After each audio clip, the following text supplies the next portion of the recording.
In today's news, a medical professional, Dr. Heskith Vanterpool, appealing for better service from OTIS Elevator Company. Marijuana found aboard local ferry and $2.4 million already paid out in unemployment benefits. All this and more when 284 News returns. There's a reason you get up on a morning. A reason you pick yourself up, start the day. Maybe it's sheer grit. Maybe it's your ethics. Maybe it's because you know people like you are waiting for people just like you. We all have our reasons, and for Republic Bank, that reason is you. Every little thing, every big thing. It's all about making a difference in your life. Because after 182 years, if it's one thing we're sure about, is that the difference is you. We're here to help. Republic Bank, we're the one for you. Welcome everybody. It's Thursday, July 22nd, 2020. Another terrific day in the beautiful British Virgin Islands. I'm Ron Grant. And I am Kyla Kenesha Forbes. We have so much in store for you, so we'll get right into it. On the local scene, beginning today, July 23rd, 2020, CCT, the BVI's premier telecommunications company, donated 22 SIM cards to the government of the Virgin Islands through the BVI International Affairs Secretariat Office in the Premier's office for each of the Cuban doctors arriving in the territory of the Virgin Islands to assist in the fight against COVID-19. Now, the handover took place at the CCT business office today, and cards were received by Ms. Jari Clark, Senior Administrative Officer at the BVI International Affairs Secretariat. Commenting on the donation, Marketing Manager of CCT, Mr. Ricardo Richardson said, and I quote, "As the BVI's leading homegrown telecommunications provider, we are happy to be able to assist in keeping the doctors connected while they are in the BVI." Kyla, this is absolutely fitting that we are making sure that our doctors here will be connected via, of course, the locally and homegrown company CCT. But continuing on this particular story, CCT Cares Initiative was officially launched in January of 2018 and will continue to give back to the community through volunteering services and contributing to ways that seem fitting for the betterment of our community. Now, CCT BVI was voted the best seller service provider in the BVI and is the BVI's premier 4G network. To learn more about CCT BVI, you can visit cctbvi.com or CCT BVI Facebook page. But a very important story up next, continuing on as we spoke about the doctors arriving in the territory. A team of medical professionals from the Republic of Cuba will arrive in the Virgin Islands on Friday. Now, this is an update from the Premier and Minister of Finance, the Honorable Andrew A. Foy. Premier Foy said that initially the team was expected to arrive in the territory today, Thursday, July 23rd. However, the new date of arrival will be Friday, July 24th. He said, and I quote, "Friday will be a historic day for the people and territory of the Virgin Islands as the team comprised of 22 medical professionals including internist doctors, emergency response doctors, intensive care specialists, and nurses, and those trained in infectious diseases arrive in the territory to augment the capacity of the team of healthcare professionals currently at the BVI Health Services Authority." He continued by saying, "We requested the assistance from the Republic of Cuba in an effort to ensure that the territory is able to manage any situation that may occur as we continue to cautiously phase reopening our borders," Premier Foy said. Now, in a statement during the 13th sitting of the second session of the 4th House of Assembly, Premier Foy said that the team will spend a period of 3 months, Kyla, which is quite a decent amount of time. I think all persons will agree. The Premier said that the government is committed to ensuring that preventative measures are put in place to allow the BVI to remain in a state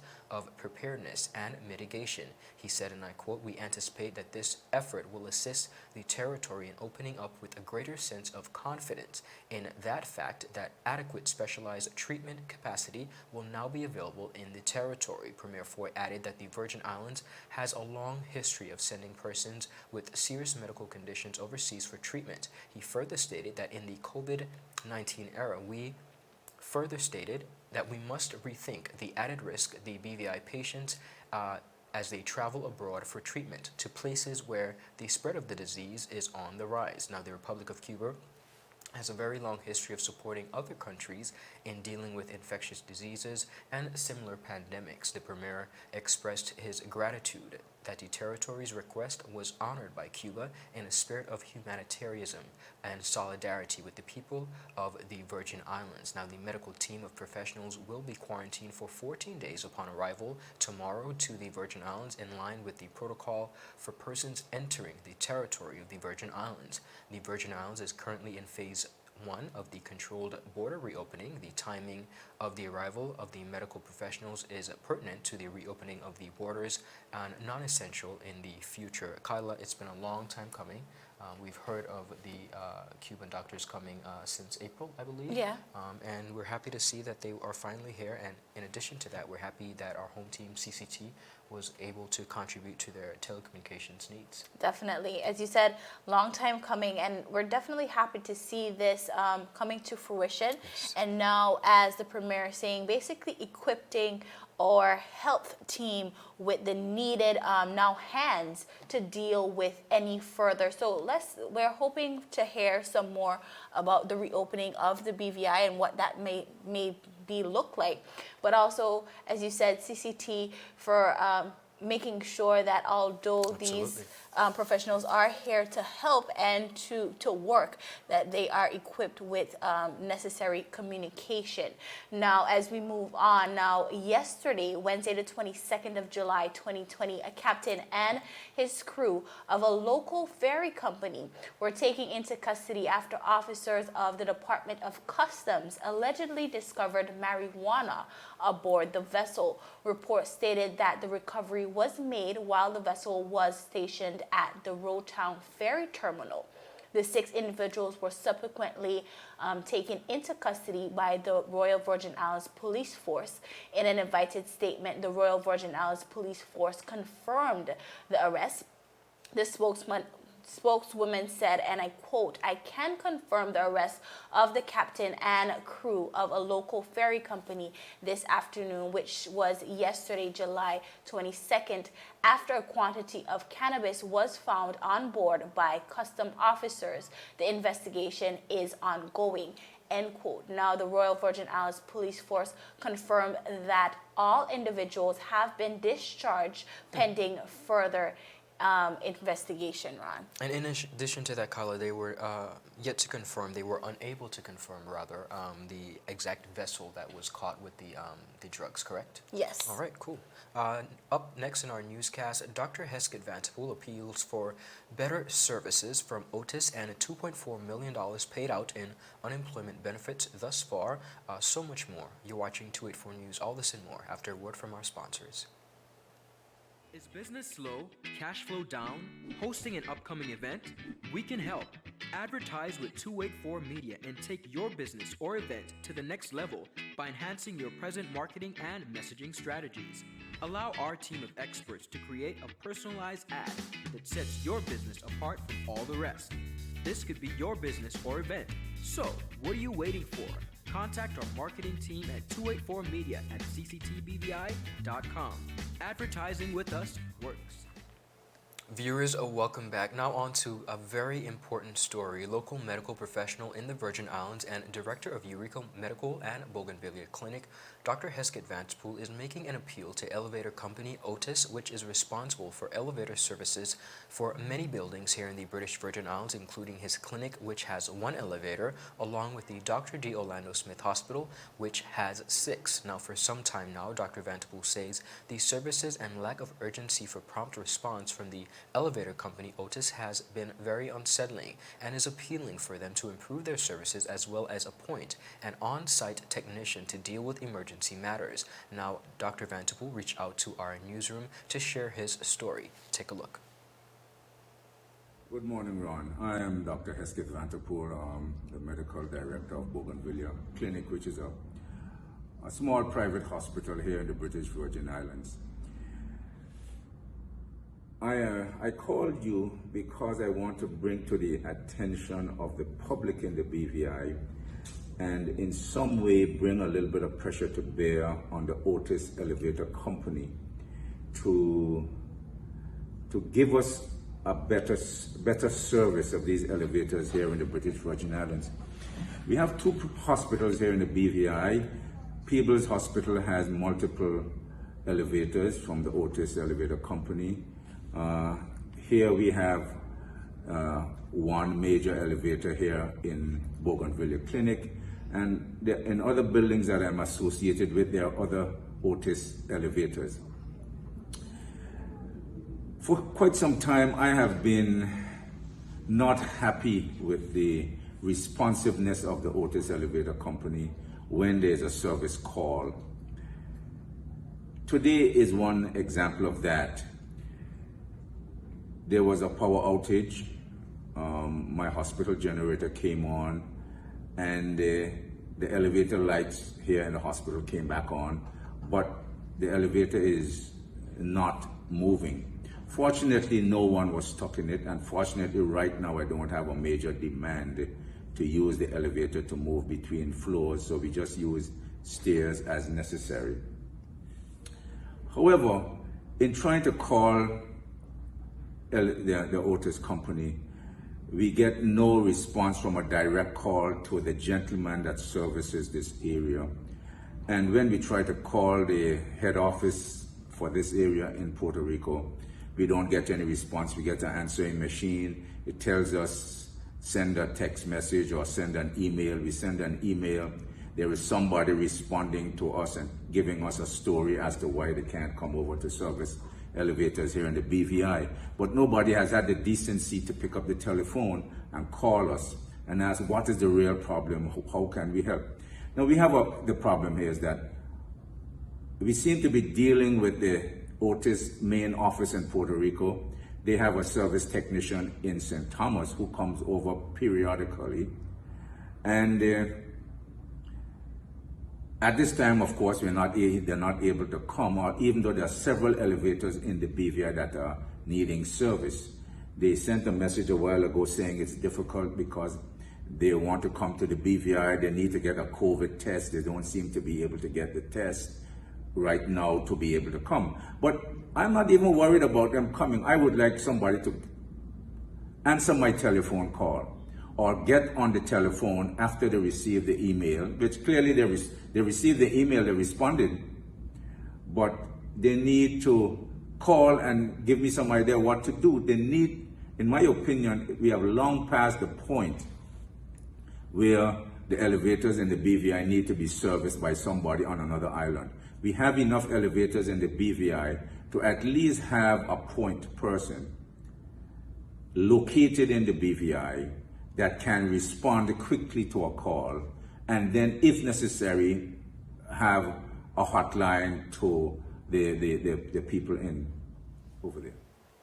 Now, viewers, there are multiple buildings locally that use the OTIS company through a head office in Puerto Rico. It has been customary that a representative in St. Thomas would handle emergency cases. However, that representative has not been responsive. In addition, our newsroom reached out to other facilities in the Virgin Islands who requested actually to be nameless, and they also confirmed the lack of urgency and lack of contact with OTIS in cases of emergency. We also reached out to representatives of OTIS who were unavailable at the time of our release. Now, Kyla, this story brings quite a few details into perspective. First of all, the Bougainvillea Clinic is a state-of-the-art hospital. Though it carries the name clinic, it operates as a full-fledged hospital where persons who are seeking private medical care go to that. In addition, we would of course all remember that it was the first kidney transplant here in the Virgin Islands, and the lack of urgency I can completely understand when you have persons who are seeking medical treatment and an elevator breaks down. Of course, no one is going to die in an elevator, but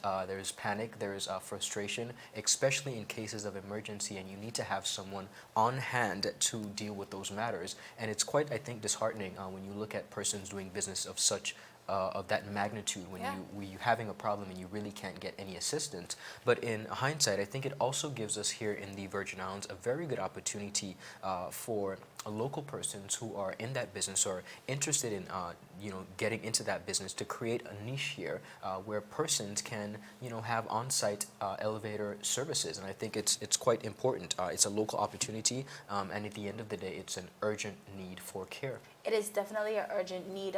Going back to what you said, but as you mentioned in the story, that our hospital course, also yes. uses this company, but you said that, someone might not die in an elevator, but these elevators are also used to transport patients. Correct. So we definitely cannot, you definitely understand the urgency of making sure that these elevators are always up and running.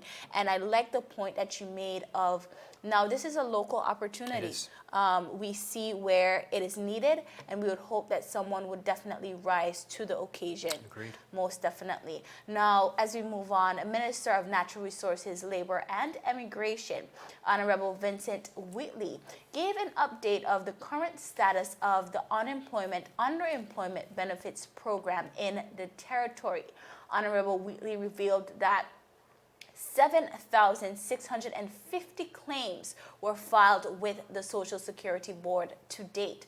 It was reported that only 1,738 claims have been paid out as of yesterday. Now, Honorable Wheatley explained that the delay in processing is due to the level of detail required for such a process. He said, and I quote, "The underemployment claims are taking more time to process because of the intricacies involved, such as researching information to verify the claim and calculating the level of unemployment as persons get paid varying amounts from 1 month to the next in some cases," end quote. Despite the first indication that all persons must pay 13 out of 20 contribution weeks to qualify for underemployment and unemployment benefits. Persons can now qualify if they are not up to date once persons can present the relevant documentation. Now, Honorable Wheatley announced this in the House on Tuesday. He said, and I quote, "Whose contributions are not up to date, Social Security has been calling those persons. The board has been requesting that those persons submit their payslips, any proof of employment, or encourage their employers to pay their outstanding contributions." He followed and said, "It is important to note that a claim cannot be denied due to non-payment of contribution," end quote. Honorable Wheatley expressed in his opinion the method has been working well and claims are being adjusted and paid. As we remember, in the second phase of the economic stimulus, the government of the Virgin Islands allocated $10 million to unemployment and underemployment benefits amidst COVID-19. To date, the government of the Virgin Islands, through the Social Security Board, have paid $2.4 million in benefits to date. So we still have a long way to go. We can see that, but we do see where the Social Security, alongside the government of the Virgin Islands, is trying their best to make sure that persons are giving their unemployment benefits. Indeed. Most definitely. Now, viewers, up ahead, Honorable Wheatley outlines plans for 7th District and work permits requirements have been relaxed. All this and so much more when 284 News returns. In the final analysis, we have two options: stay inside and create memories that will last forever, or go outside and say goodbye to those memories. We're not stuck inside, we're safer inside. The time is now to unite, embrace, and love each other from a distance. Show the world and the people in it just how much they mean to you by keeping your distance. It may be difficult, but necessary. Let's reintroduce humanity and heart to all homes. While we can't enjoy the sun, sand, and sea, let's take this time to remember why we are nature's little secrets. Stay inside, and when it's over, we would all be better, stronger, and we would all still be together. With self-discipline and patience, we can overcome. We are, have been, and will always be VI Strong. A message from your team at 284 Media.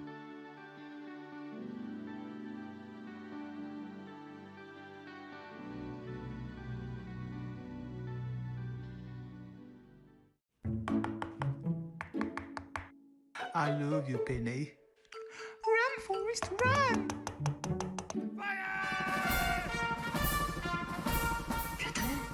Move.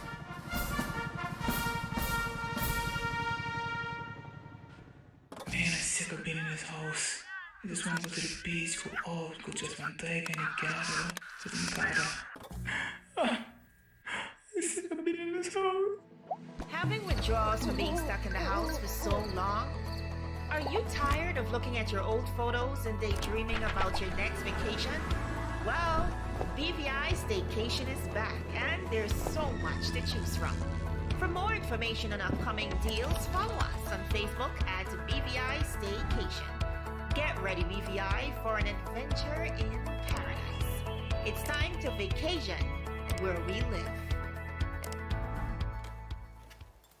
Viewers, welcome back. You're watching 284 News. Representative for the 7th Electoral District and Minister for Education, Culture, Youth Affairs, Fisheries, and Agriculture, Dr. the Honorable Natalio Wheatley, recently outlined a number of initiatives for the district at a public meeting at the Stickett in Long Look. Now, these initiatives include the Food Pantry Unemployment Registry Program, Modern Fishing and Farmers Market, Fishing and Farming Statutory Authority, the passing of the cannabis legislation, Fat Hogs Bay Harbor Project, Brandywine Bay Development Project, ongoing cleanups programs to advertise District 7, business, social home, market stalls at the Stickett Junior High School, expansion of the Youth Empowerment Program, sidewalks at the Youth Empowerment Center, launch of the District Council, Long Look Methodist Church murals, Parakeeta Bay Roadworks, and the revitalized District 7 response team. Now, Kyla, that is quite a bit, quite a mouthful that the Honorable Dr. Wheatley is setting forth for his district. Nevertheless, Honorable Wheatley opened by telling residents, and I quote, "Thank you to the people of the district for the opportunity to do what I have always dreamed of doing from the time I was a little boy, to help people." He went on to talk about the difficult times being experienced due to the floods of August 2017, devastation caused by Hurricanes Irma and Maria, and now the global pandemic that is COVID-19. Honorable Wheatley said that it was time to be our brothers and sisters keepers, and emphasized that the district needs more investment. As such, the food pantry is presently located at the district office in the Leando Fret building, formerly Elite Superet. The pantry will allow for persons to register and, of course, receive the food assistance they need, needs which will increase during the recent lockdown. Honorable Wheatley acknowledged Otlan Heavy Equipment for the donation of a freezer for the pantry, along with Darky Letsum, Ali and Clyde Chowell, Bouncer and Roti Man for meals assistance, which helped to feed persons during the lockdown. Al Pickering was also thanked for his monetary donation used towards buying water for residents during that time. Now, the Unemployment Register program, once launched, is meant to address the unemployment in the district by creating a database of persons in need of jobs. Honorable Wheatley acknowledged Philip Foy, a resident of the district, for creating the online database. The database will also allow persons to register their businesses. Honorable Wheatley announced that Cabinet had approved land for the building of a social home in the district and will speak more about this project at a later time. Now, other plans, in addition to the ones we already mentioned, for the district include social programs, job creation, roadworks, youth hurricane preparedness, business, district council, and of course a Brandywine Bay committee. We wish the Honorable Natalio Wheatley the very best in his endeavors. Most definitely.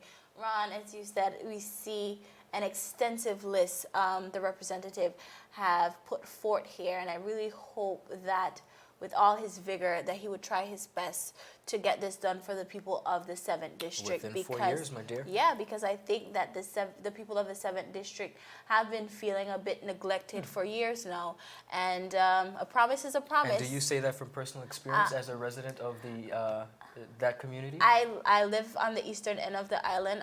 Some of the things that I definitely look forward to. Put you on the to. spot, Yeah, you definitely did. But some of the things I definitely look forward to are those roadworks. Okay. Anyone going through the 7th and 8th districts know that we've been struggling in that area for quite some time.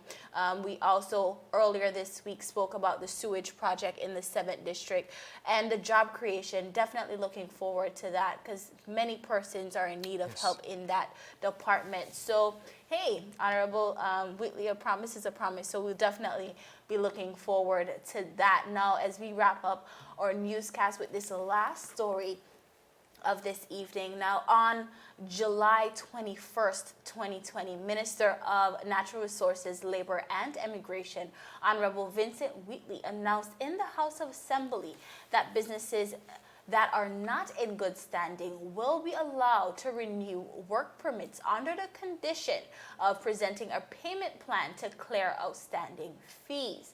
It was announced firstly in the House of Assembly on July 10th that effective immediately, all work permits renewals being submitted to the Department of Labor and Workforce Development are to be accompanied by the company's good standing certificates from the Social Security Board, Inland Revenue Department, and National Health Insurance, which is our NHI, as well as the certificates of earnings from the Social Security Board and Inland Revenue Department for the applicant's employee seeking renewal of his or her work permit. Without the mentioned documentation, work permits will not be accepted by the Department of Labor and Workforce Development. But then, Ron, we saw where the minister is kind of now relaxing these requirements, and Honorable Wheatley, he said that it was brought to his attention that many employers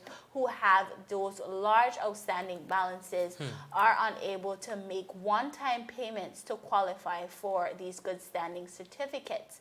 The minister took into consideration that some employers are well-meaning business persons and by no means are they criminals. Now, alongside the fact that business owners were still feeling the effects of 2017, which the BVI was hit with the Category 5 hurricanes. Now, the decision was then made to relax these requirements. Honorable Wheatley explained that the government is aware of the difficulties business owners and employers face on a daily basis, and it is not their intention to make things more difficult for these businesses. Now, the relevant departments in which we named it, it is in their interest in which the balances are outstanding will be mandated to assist employers with payment plans in order to pay off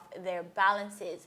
These plans can be attached to the renewal work permit application, which the Department of Labor and Workforce will accept to process their renewals. Now, the minister also revealed that there are some plans in a process to implement an electronic system that will allow the various departments to respond to requests in a timely manner.